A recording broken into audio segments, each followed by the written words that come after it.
Yo, yo, yo, yo, yo, guys, check, kamusta na kayo mga idol? So, ayan, Gravities, 2 days tayong wala. Actually, 1 day lang pala sa inyo kasi nag-pre-record ako yung last video mga lods Pero, 2 days tayo na wala, mga idol, nag-swimming tayo sa ba yun? Bulinaw? Grabe, layo ng biyahe pala doon, mga idol. Pagod na pagod ako. Makaka-drive. Mga loads, ang tindi. Pero okay lang kasi na break in namin si Rocket. So, ang lupit. Ang ganda na nangyari. Dumaan kami sa expressway na napakahabang Kaya pala sa tinawag na expressway yun. Haba. Sobrang haba. Yung mga bandang gitna, naka-autopilot na lang ako. Mga loads, diretso. Sa guhit na lang ako nakatingin.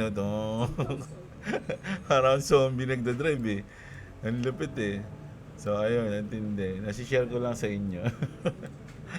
So, ayan. Grabe, ang dami nangyari nung wala ako.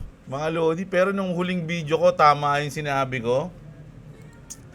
Mga Lods, na ito is pwedeng maging double tap. At ayun na nga nangyari, mga Lodi. Nagdilang anghel. Si Jeblo. Ayan, double tap. Sinabi ko to nung last video Sabi ko mukhang double tap to kasi nandito pa lang yun andito pa lang ata yun hindi mga 15 na yun mga dyan. Sabi ko mukhang double tap to. Pag nag double tap to, mababasag ulit yung support natin. Yun na nga yung nangyari. Nabasag kasi hindi pa nababasag yun yung 15 dito pa lang So ayan, tinagos niya na pong pong at ayun na nga nangyari mga Lodi. So etong aking trade, pakita ko lang sa inyo yung bala ko rin sa trade ko. So itong trade natin mga Lodi, nakita nyo tong guhit na yan, yung white na yan, papaliwanag ko lang. Ito yung 50%, tama ba? 50%, nagalaw ko kasi ito kanina. Yan, tama. So ayan yung 50% niya, ayan yung guhit na yan. And then, sa tingin ko, may chance to na umabot siya dyan. Kung bababa man siya. Sa akin to maraming mga TATA na magsasabi sila na babagsak pa, aabot pa ng 1 point something. Pero ako, ito yung sa akin, mga Lods, Pwedeng mali tayo dito at sila yung tama, Kaya ginawa ko, itong 50% natin, ito yung gitna nitong dulo-dulo nito, itong baba at yung itong top. Ito yung sa kalahati niya. Usually, nangyayari yan, mga Lodi, na aabot sa 50%. Pag abot sa 50%, doon na pwedeng mag-buy. Kasi baka mag-bounce na siya sa 50%. Mga Lodi, Or, pwede ka nang mag-sell. Kasi, pwedeng, pag tinagos niya yung 50%, pwede pa talaga siyang dumiretso sa baba. At yung isang pangatlong mangyayari na sa tingin ko ayun yung mangyayari, na kapag umabot siya rito sa 50% mga Lodi, dahil nga maraming nakaabang dito sa 50%, maraming naka-stop loss dyan, naka-lock profit dyan, maraming liquidity dyan mga Lodi, istatagusin niya yung kalahati na yan, para kunin lang yung mga yun. Kukunin niya yung mga nakaano dyan and then saka siya lilipad. Kaya yung aking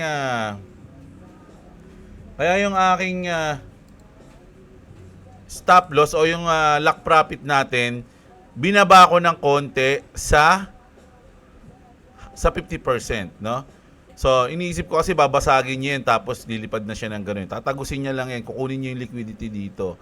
So, pati nga to, binaba ko dito, mga Lodi, So, eto, pag tinamaan nyo yung aking lock profit tayo ng $100 na 101.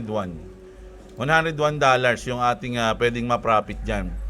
Kasi ngayon, ang profit natin, $212 Kita nyo yan. So, yung chance na mangyari to is, syempre, kumbaga probability lang yan. Pero para sa akin, high probability na pwedeng mangyari itong nasa isip ko.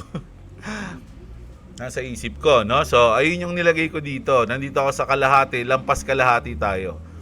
Kasi minsan nilalaro ni market maker yan, mga Lodi, na alam niya na, mga nasa 50% yan, nasa kalahati yan. So, sundutin natin yung kalahati para maano sila, maliquidate sila.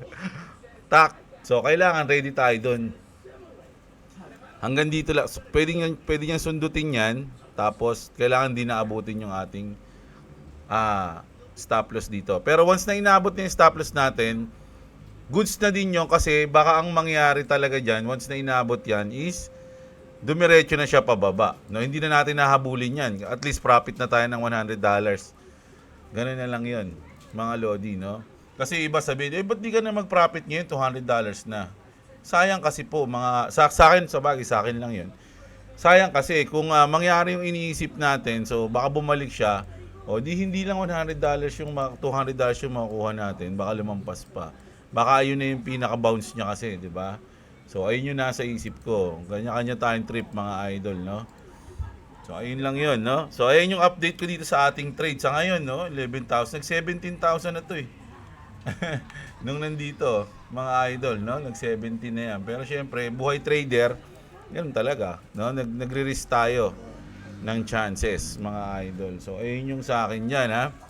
So, maraming nagchat-chat, no, nagpi-PM nako si Ronwell nag-PM sa akin ng balita, sa kanya ko nalaman yun. Ito. Ay, hindi yan, ito pala, hindi kalimutan ko. Kasi dali, yung headphone ko. Kasi mga idol, titingin muna tayo dito sa ating nako, crypto bubble. Oh, negative lahat. At syempre, inaabangan to ng iba, ang ating camel.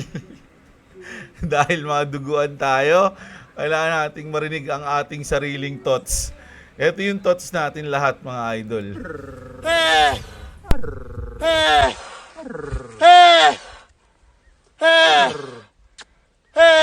خلاص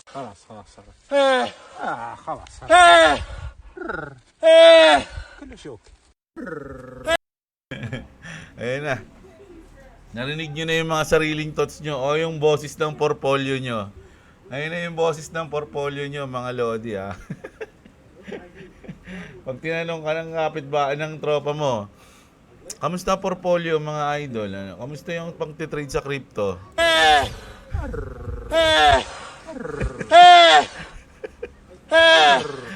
Ayun yung magiging reaction nyo. Si Jeblo, kinikiss kayo. Relax. خلاص Relax. Okay lang yan. Ganun talaga ang buhay. Sabi ni Jeblo. Ayan na. Nakakita nyo na naman si Camelman. So, ito na nga yung ating news. No? Si Judge Torres has denied the party's motion for an indicative ruling. No? So, eto mga idol, kasi nga syempre, yung magbabayad dapat sila ng 50 million from 120 million, magiging 50 million na lang, no? So, para mapaliwanag sa atin, umasa sa iba, no? Kilala niyo naman si Coach Miranda Miner. So, papaliwanag ni Coach yan. Coach, pasok. Ito na sabi ni Coach, mga Lodi, What does this mean in layman's term, no? Ripple's request to reduce the 125 million penalty to 50 million was denied. Mga Lodi, na denied po, no, ang ng Ripple. Court also denied Ripple's request to lift the injunction that bans them from future violations of securities laws, no? So ayan. Judge Analisa Torres, yung pumabor to sa Ripple, Judge Analisa Torres ruled the motion was procedurally improper. Mga Lodi, hindi tama. Di ba? Hindi tama yung gusto nyo mangyari. The agreement between Ripple and SEC to settle for less than, kasi nga, ito na lang dapat for 50, was seen as an attempt to bypass from legal requirements. So, dapat merong batas dyan. Di pwede yung tinawadan mo, tas pwede na. Ripple and SEC across appeals are still going on in the Second Circuit Court. No change yet in XRP's legal clarity. Ripple remains under restriction pa din ng Ripple. This ruling signals a tougher stance from the court, which may affect investor confidence short term. Sa short term, baka maapektuhan yung mga ano natin, mga lodi, no? Yung mga tawag dito, mga investor. Kasi syempre, ba't ganun? Bakit ganun, Brad? Hindi niya ginanyan, ganyan, no? Kumbaga, asan na yung kasunod nun? May kasunod yun si boss, ay si coach siya. No? Asan na yun? Paano ko mababasa tong ano na to?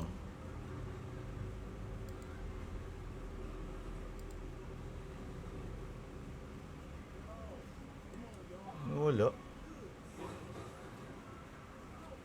Pwede ko bang puntahan to si coach? Wait lang. Kasi ang sa akin dito, mga idol, ang thoughts ko dito, kasi nga syempre si Judge Torres, ilang taon na ba nung pinaboran niya yung Ripple? 'Di ba? Kumbaga siya yung nagsabi na hindi security yung Ripple. Pinaglaban nila yun, pinaglaban niya yun.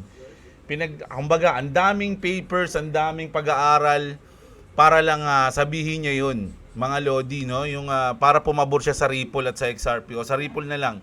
Sa Ripple, 'di ba? Tapos biglang pagdating ngayon ng bagong SEC, parang babaliwalain yung tinrabaho niya ng ilang taon. Kumbaga bigla niyo na lang parang mababaliwala kasi parang magiging madali na lang. Mawawala na yung mga pinaghirapan niya, mga inaral niya. Kasi parang biglang pumabor na lahat sa Ripple. Kumbaga yung pinaghirapan ni Judge Torres, nabaliwala na kasi pabor na lahat sa Ripple eh. Dapat hindi ganun kasi merong prosesong dapat daanan yun. Hindi yung porkit kalimutan na lang lahat ng ginawa ko. Kasi kumbaga pabor na kayo sa Ripple nung hindi kayo pabor. Kasi ang pinag-usapan dito mga lodi, hindi mismo si Paul Atkins tsaka si Gary Gensler, mismong SEC kasi yun eh. Yung SEC. No, kumbaga gusto ang kalaban ni Judge Torres noon SEC eh. Hindi naman tao. Kumbaga parang yung mismong ang tawag doon, department. Yung mismong department yung kalaban niya, 'di ba? Pinagtanggol niya yung Ripple, kumbaga kinampihan niya. Tapos ngayon nung naging nag-iba na, nag-iba na yung leader, yung department na kalaban niya biglang pumabor na doon sa kinakampihan niya rin. 'Di ba? Tas paano yung mga pinaghirapan ko dito na ipangaano ko sa inyo na pangre-rebat ko sa inyo. Yung mga ko, 'di ba? Tas gayon gagawin niyo na lang, ganyan na lang, imbis na 125, gayon lang 50, parang ganun na lang. Wala na yung mga inaral ko, pinaghirapan ko sa kaso na to. Hindi ako papayag, parang ganun. So, kailangan anuhin nyo to, men. Kailangan mapansin nyo to. Hindi ko alam yung words eh. Meron kasi, asa na kasi isang dito. Wala. Tony Merong comment si coach dito na isa pa number 2 eh. Hindi ko maklik eh. Ba't wala? No, basta yun, ganun yung ko doon, ganun yung thoughts ko doon mga lodi. Pero, bad news ba to? Bad ba to sa Ripple? Bad ba to sa XRP? Sa akin mga idol, hindi. Alam ko, pabor pa nga to sa mga gustong bumili ng XRP ng mas mababa eh. Diba? Isipin nyo, nung lumipad na si XRP, naiiwan kayo, gusto nyong humabol. Kumbaga kung pababa man to mga idol, kung ako yung kayo yung mga wala pang XRP, gustong bumili ng XRP, kung ako man kayo dyan, dito pa lang magbubodega na ako dyan. Bodega. Tapos once na, kumbaga 100% yung di ba, yung asset ko, 20% ako dito, bodega. No, di ba? Pag bumaba ng 50% dyan, 30% ako dyan, bodega. Di 50% na lang yung sa akin. Natitira. Di pag bumaba pa, doon ko na ibubodega yun. Magdi-DCA ako pababa. Mga idol. Di ba? So, pabor pa yan sa iba. Pero sa akin, mga lodi, mas okay din to, mga idol. No? Walang problema sa akin yan kahit nagda-drop yan. Kasi na yan expected na natin yan eh. Nung napansin ko nga lang na double top to, inisip ko na agad anong gagawin ko pag bumagsak eh. Nung nakita ko na nag-double top, sabi ko mukhang double top to. Ano kayang gagawin ko once na pababa? So magdi-DCA tayo pababa dyan. Meron pa tayong 500 USDT, no? Ayan, so mamaya magdi-DCA ako dyan pababa, mga lodi. Di ba? So ayun yung gagawin natin. Kasi ayun yung strategy natin na ginagawa, di ba? Ayan Tapos, ito pa nga, sabi nga dito ni Kalbo, ni John dito, no? Here are some of John Deaton thoughts on Judge Torres' denial of the motion for an indicative ruling in SEC versus Ripal. Yeah? I think the SEC is going to have to eat crow. No, kumbaga nung pinlano ni Judge Torres na kampihan yung Ripple, meron na siyang mga plano na sa susunod eh. Nakaano na yan eh, kumbaga nakaplano na nga, no? Kumbaga ito yung mga kakainin nyo, mga brother ha.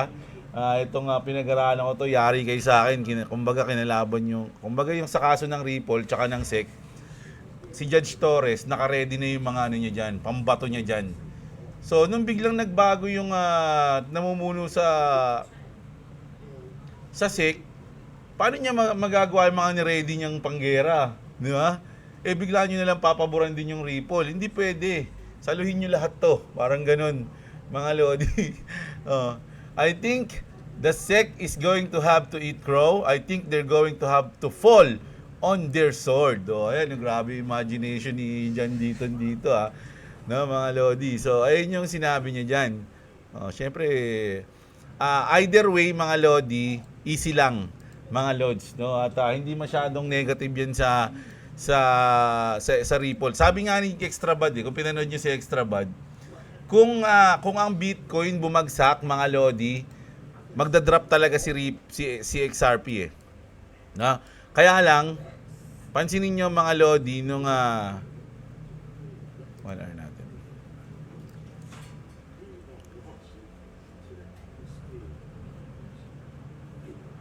Nag-pump kasi si Bitcoin mga lods No? Nag-pump siya. O sabihin na natin nag-consolidate siya. Hindi siya nag-drop katulad ni XRP. So, parang nabit-bit, no? Nabit-bit ni Bitcoin si XRP nang hindi masyadong halata. Pero nabit-bit siya, mga idol, no? Pero kung si Bitcoin bumagsak katulad nito, yung ganyang drop, naku, mukhang tatamaan na yung lock profit ko dito. Parang ganun yun.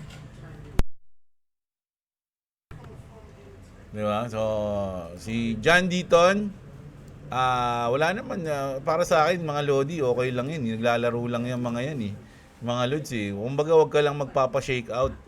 Sabi nga sa mga comment dito kay Coach, they're trying to shake out the weak hands. Diba? So, easy lang, mga lods, no? Okay, masyadong kabahan sa mga holders dyan. Kasi ito yung mga news kahapon Ito hindi ko pa alam kung legit na to.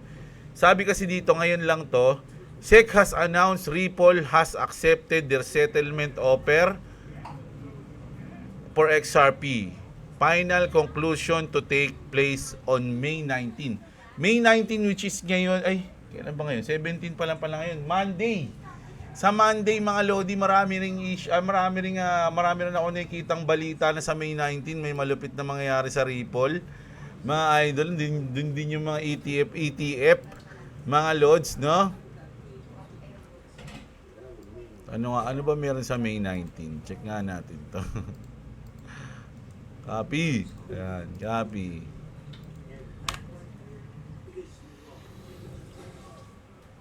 Ito 2 hours ago. Sabi dito, mga lodi, sa Uphold. Here's your XRP report for the week. CME Group to launch XRP futures on May 19. So, ito pala yun. Magkakaroon ng futures sa May 19, i-launch ng CME. CME Group is set to launch XRP futures on May 19 pending regulatory approval. This marks a major step towards institutional adoption of XRP, offering new tools for both hedging and investing strategies. 2 contract size, micro 2,500, standard 50,000, cash settlement contract interest in XRP and its underlying ledger has steadily increased as institutional and retail adoption grows, said Giovanni Vicioso, Global Head of Crypto Products at CME. So, etong CME, syempre mabigat din yan, mga idol, no? So, magkakaroon ng big news on May 19. Sabi nga ni X kanina, kumbaga sa sasakyan habang nagda-drive ako, panis driver. Ang layo ng din drive, Brad. 7 hours, tuloy-tuloy. No? Sabi ni nang napakinggan ko, pwede pa raw mang shake out ang may ma-shake out sa mga XRP holder bago mag May 19 kasi May 19 bullish eh. Bullish 'yun mga lodi sa XRP. So pwede pa raw gawin no na babain pa 'yan tapos saka lang siya magpa-pump sa May 19. So pagdating ng May 19, boom, lilipad siya, babalik siya. May mga ganong prediction silang sinasabi. Pero ako, stick ako dun sa akin, sa 50%, no? So, ito yung 50% ko. Sana nga hindi na umabot sa 50%. Pero, kung maabot man siya, ready na tayo dyan. At least, magte-take profit na tayo, mga idol, no? At least, no? At mag-aabang na lang ulit tayo ng bottom. O, pwede tayo position ulit. Ganun yung gagawin ko dyan, mga idol, no? So, ayun. At syempre, sabi nga dito, ngayon lang din to, no? Ngayong araw, kanina madaling Judge Torres classified XRP as a currency, mga lods, no? Wala na yung mga doubt sa XRP. Talagang iba na yung mga tingin nila. Mga lodi, mas maganda na, no? She loves XRP, sabi ni Judge Torres. Ito pala si Judge Torres, eh. Ang ganda pala, parang si Miriam Santiago pala yung tsura, eh. Hindi. Yan, ito yung tsura niya. Siya lang yung nag-iisang pumabor sa Ripple noon, eh, mga lods, eh, no? Sa kalaban ng SIC. So, ito naman. Sabi dito ng CEO of Galaxy, Mike Novogratz. Ito ang pangalan. Si Mike Novogratz says live niya pa sinabi to sa CNBC, ha. We are going to get a bill done by Monday. So, Monday din yun, mga lodi, which is May 19. Nako. Mukhang bullish talaga tayo sa May 19, ha. Mga lodi, ha. No, yung sa CME. Tapos, ito ata yung sa stablecoin. No, I'm not sure, ha. Hindi ba ako tumitingin na ibang news, eh. Parang hindi ko alam, ha. This is the kind of trigger that sends XRP and the whole market vertical pala. Ayan. Buckle up, sabi ni X-Finance Bull. So may abangan na naman tayong news ngayon sa May 19. Sana lang mag-hold tayo. Mag-hold yung ating, sa mga gusto lang, kasi either way naman gusto ko rin yung bumaba, eh. Kasi para makabili tayo ng XRP, makapagdagdag tayo ng XRP. Pero, kung hindi na bababa, okay lang din. Pero kung bababa, okay din. Ganun lang sa atin, mga lodi. Meron tayong plano. Either, kahit ano yung mangyari dyan sa dalawa na yan, lumipad man siya o mag-drop, meron tayong plano. Kaya hindi tayo kinakabahan dyan, hindi tayo nasi-shake out sa mga ganyan. Mga lodi, lalo na kung XRP yung pinag-uusapan. Sabi ko nga sa inyo, hindi ako mapapad dyan, eh. Kasi pinag-aralan na natin yan, alam ko na yan, eh. 'Di ba? Sinapuso na natin yan, mga lods, eh. Kaya ganun lang tayo. Hindi tayo kinakabahan sa mga ganyan. Hindi ko kailangan yung camel. Baka lang may nakami sa camel, kaya pinlay ko yung camel, eh. So, ayan, ha. Tapos, eto pa. Swift confirms Wells Fargo and many banks interest in using Ripple. Mga idol, no? So, ayan na. Sabi ko nga sa inyo, sa sobrang dami ng good news sa XRP, pag nakarinig ako ng FUD, yung mga news na parang bad sa XRP, hindi ko na inaano yan, mga lodi, no? Kasi hindi naman magre-react ng ganito yung mga bangko, yung mga big companies, hindi naman mag-a-apply ng yung mga big institution, halos 20 big institution nag-apply ng ETF ng XRP, tapos biglang makarinig ka lang ng konting maliit na negative, eh, matataranta ka na. Ano ba namang klase yun, mga lodi, di ba? Walang klase yun. Kaganon. Senator Bill Haggerty says that the Senate will make history next week by passing legislation for crypto stablecoin. So ayun nga yun, baka ayun nga yun. Mga lodi, RLUSDT, hail RLUSD. Kasi di ba meron mga nagtatanong dyan, hindi naman pala gagamitin si XRP, si RLUSDT pala yung gagamitin, eh. Alatang hindi alam yung nangyayari. Mga lodi, ano ko na yan, nasabi ko na yan, mga lodi.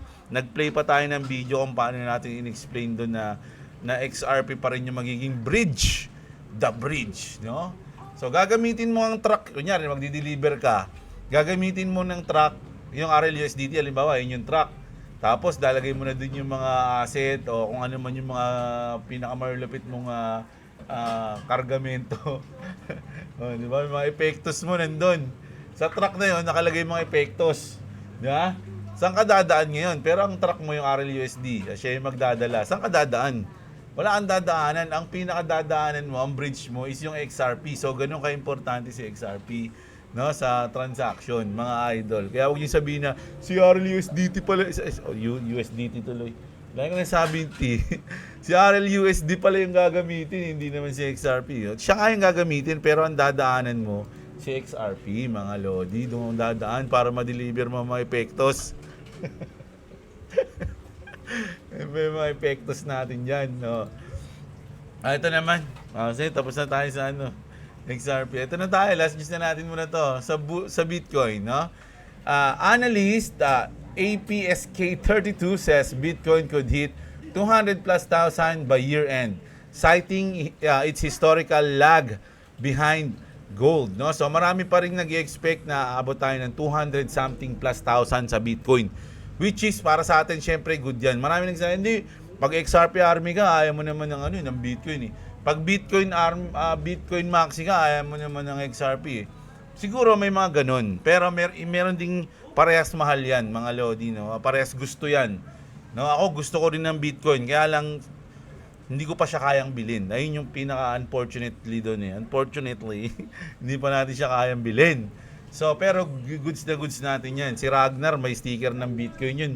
May mga t-shirt ako na binili na Bitcoin na proud ako na sinusuot na meron akong logo ng Bitcoin sa damit, mga idol, no? So, sa ating goods yan. Ngayon nga, sabi nga ni Extra ba, di ba? Parang binitbit ni Bitcoin si XRP kaya hindi siya bumagsak. So, kailangan pasalamat pa rin tayo sa Bitcoin kasi parang siyang panganay na kapatid ni XRP. Oh, huwag ka malalaglag pare. Ay, bunso, huwag ka malalaglag dyan, bunso. Kakapitan siya ng kuya niya. Oh, parang ganun.